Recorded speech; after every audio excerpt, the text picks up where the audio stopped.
can we be Christians, be the salt and light at our workplaces? As Christians, we attend church every Sunday and we are active in all areas of our church activities, be it PIPA, sisters meeting, whatnot, everything. And it is hardly for 3 to 4 hours once in a week. But in India, we work from Monday to Saturday, and that to 8 hours a day. Just few hours, I heard that they are increasing the work time of their employees.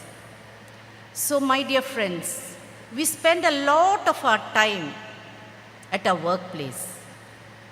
And how are we there? Do others recognize you as Christians? Well, today the theme is salt and light. So let me just start with the basics. What does salt represent? It is used for seasoning. It is a flavoring enhancer. It is used as a preservative. And in olden times, it is used as a disinfectant also. And what does light mean? It represents holiness. It represents purity. It represents godliness. It illuminates. It guides. And it exposes darkness. It stimulates our sight so that we can see the objects that are in darkness.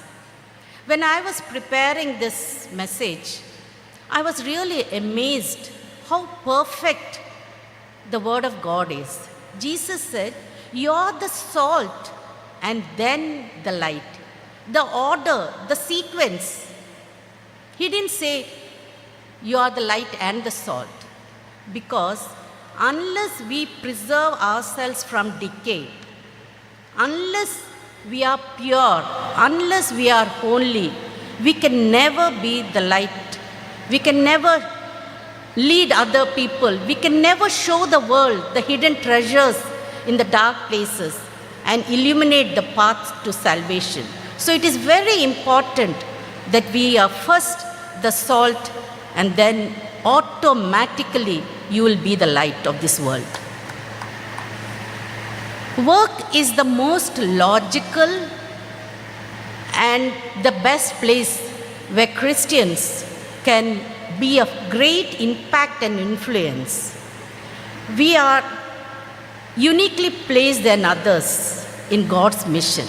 Of course, we go to work to make money. We need a living. We need a decent salary so that we can live a better life, a comfortable life. But we can be the hands and feet of Jesus and the voice of Jesus at our workplace. As in 2 Corinthians 5:20, Jesus said, "You are the ambassadors of Christ." As ambassadors represent a country, we as Christians need to be as representing our Christ at our workplaces. And I work as a medical officer in the National Health Mission, which is a centrally sponsored program. So whether we are central government employees or state government employees or corporate workers, whatever it is, let us always know that we represent Christ at our workplaces. And in 1 Corinthians chapter 10, verse 31, he says, "Whatever you do, do it all for the glory of God." Yes, whatever work that we are assigned to, do it as though you are doing for a king. I will tell you one incident which I can never forget in my life. It occurred almost 10 years ago. A 68-year-old man came to my OPD with a wound in his leg. When I saw him, I asked him, "Are you a diabetic?" He said, "Yes, I am a diabetic." And he showed me the list of his medicines that he is consuming. I said, "Apacha, this medicine won't help you. This wound will not heal you with this medicine. You have to take insulin." Then he said, "Doctor, please, don't put me on insulin because basically I can't afford it. I don't have the money. I'm too old. I can't work. My wife is not working. My children has abandoned me. Please don't put me on medicine, on insulin. Then I said, no, I will wait for 1 week, and if it doesn't heal, I will put you on insulin. Then he keeps coming almost every day for his dressing. And after 3-4 days, I said, no, Appacha, you have to be on insulin. Then he kept on saying, I can't afford. I had compassion on him. And I called because in those days, the availability of insulin in hospital was not that good. Of course, now it has improved a lot, but at that time it was not good. So I called to the nearby hospitals if they could provide me some insulin. And finally, with great effort, I got the insulin. And when I saw him, I said, Appacha, your insulin has come. Now I'll give it to you. I'll tell you how to take it. So when I brought the insulin to him, he was standing with his hand like this to receive that insulin. And then he put his right hand on my head and he said, Doctor, ഞാൻ 100 വയസ്സ് ജീവിക്കാൻ വേണ്ടി ഞാൻ അനുഗ്രഹിക്കുന്നു. എന്നെ പോലുള്ള പാവങ്ങളെ സേവിക്കാൻ വേണ്ടി, ചികിത്സിക്കാൻ വേണ്ടി. But what he did next literally startled me. I was shell-shocked. He fell flat on the ground and touched my feet and blessed me. For the first time, I'm seeing in my life with my own eyes what a Sashtanga Namaskaram is.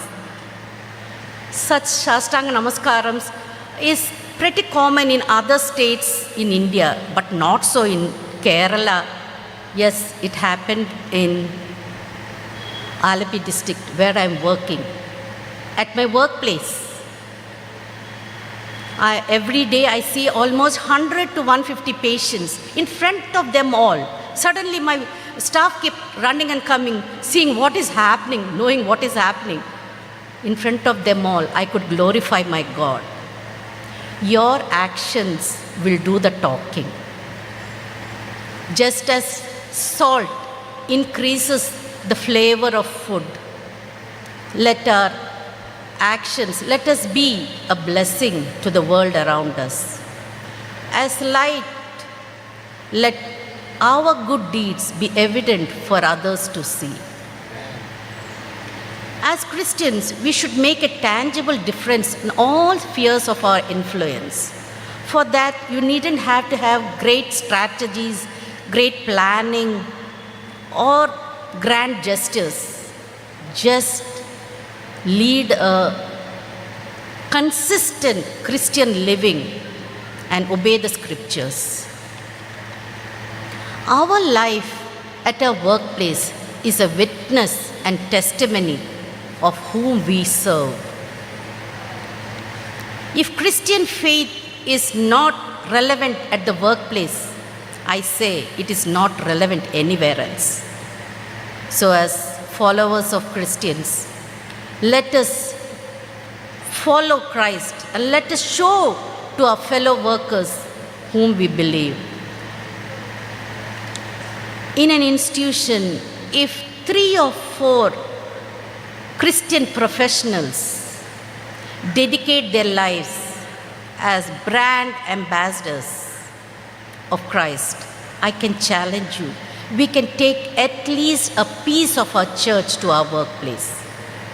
So let us dedicate our lives. Let us show to the world who our Lord is, whom we serve. I will tell you few instances, few ways how we can be the salt and light at our workplaces. First and foremost is you have to be a role model. Dungy, in his book called The Mentor Leader, he wrote, whether you do right or wrong, someone is always watching you. So always have that consciousness in our life to be, if not only in church we are great Christians, great believers, we have great testimonies, but how are we at our workplace? Remember, you may be the only Bible that others read. do excellent work.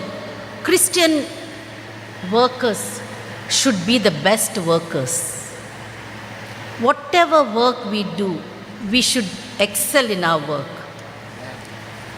Others should say that such a Christian is a big scientist, a big researcher on everything. And when they point you to Christ, give all, when they honor you, give all the credit to them and then glorify God through your work. Be a person of character and trust. The biggest example of character is doing the right things when nobody is watching. Are we doing the right things at the right time when nobody is watching us? Are we trustworthy in our workplace? Maintain a high level of integrity at your workplaces. Be mindful of the words that you use in conversation at work. Are we tearing down others? Are we bringing them down, pulling them down? Do we gossip? In this rat race of success, most of the people do very unethical things. As Darwin's theory, survival of the fittest, we always try to stamp on someone else to climb up the ladder of success. Never do it. Be a good Christian there. Let our words, let our conversation bring a sweet aroma around those who we come in contact. Point people to Christ whenever you have an occasion, whenever you get an opportunity. Always tell about Jesus.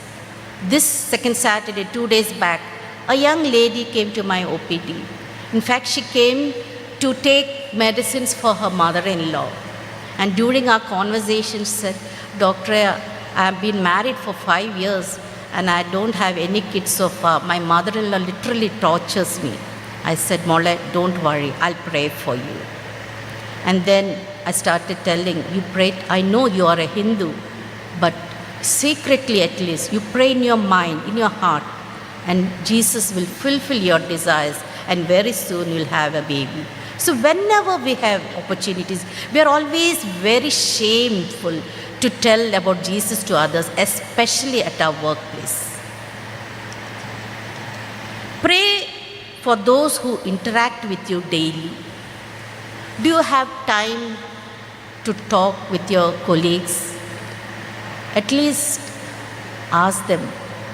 If you spend time and if you give your ear to them, I can tell you they will open up like them. They are all living in frustration, in depression.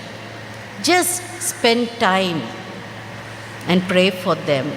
One of my staff, during the COVID time, she was 6 months pregnant, but suddenly she developed bleeding and she was admitted in a hospital. And then when I called her, she said, "Madam, I am admitted." But 2 days later, she called me and said, "I contacted COVID." And then she was so frustrated. Her words was, "Madam, I can never survive. I don't think I can survive this situation. Please pray for me." Every day I used to pray for her. I used to call her. I told about her in our church to pray for her. I kept telling her. I keep encouraging her not to give up hope.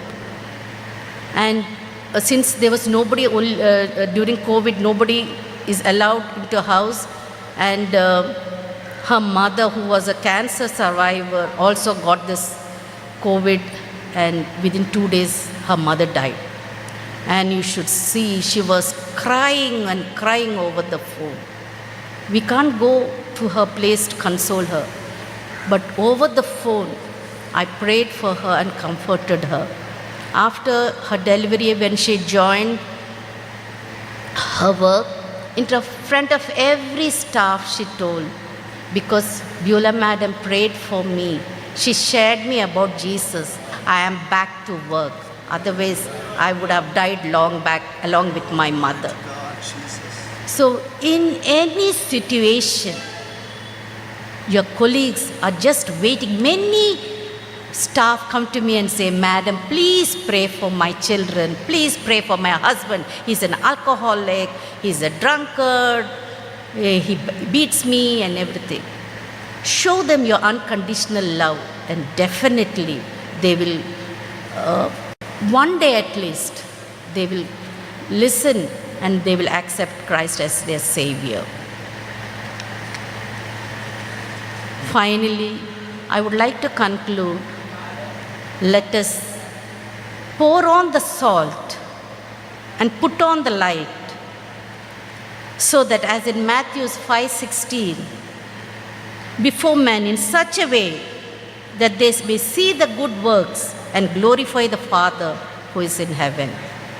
So that is the theme of today's message, and I challenge you, workplace is the best place for you to spread the gospel. Lot of opportunities are there. Opportunities are there, but it is up to us whether we open our mouth, through our actions, through our talking, through our behavior, can we draw them closer to God and show us how good our Lord is. I thank once again for the organizing committee of this convention for inviting me to speak a few words about how we can live for Christ at our workplaces. Please pray that till our last breath, we will be faithful to God. I have 2 daughters and 1 granddaughter. My only desire is to pass this baton to them and they to their children. Amen. So that the legacy which our forefathers showed us, they will continue. Thank you.